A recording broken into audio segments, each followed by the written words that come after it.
If they can beat me up the way they did, they are simply sending a message out there that we don't care as long as you are not our support. That's what they say.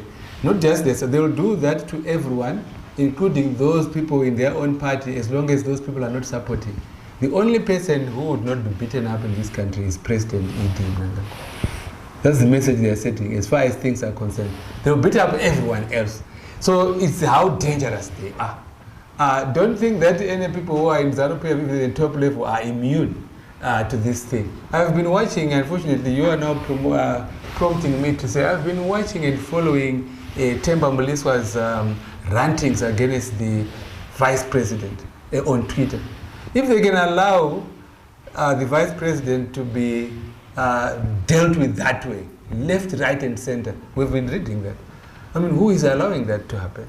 And so it's not just Madhuku there who is beaten up. I have no doubt that if anyone else were to stand directly in their way, they will do the same thing. So it's a worry, very much of a worry. I think that is my answer to you. If I can be beaten up, anyone can be beaten up, but that does not mean that I am a top person in the country.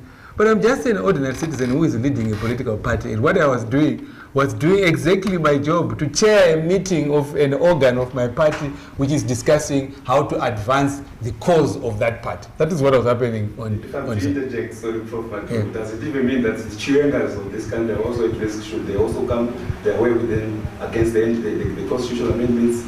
Just so quick thoughts there. Yes, that's what I've said that. I've said that.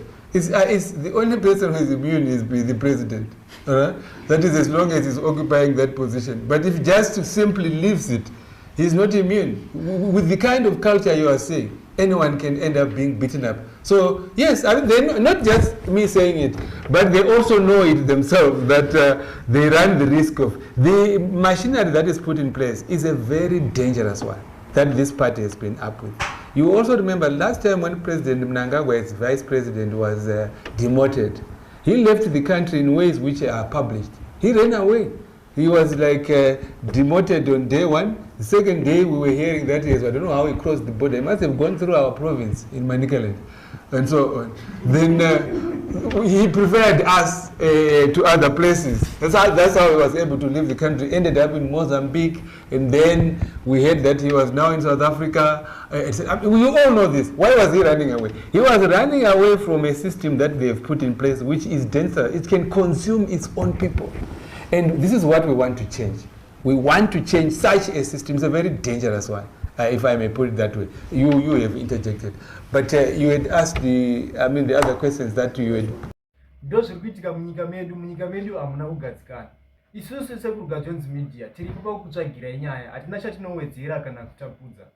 Don't forget to subscribe to our YouTube channel. Thank you so much for watching our videos. I am signing out.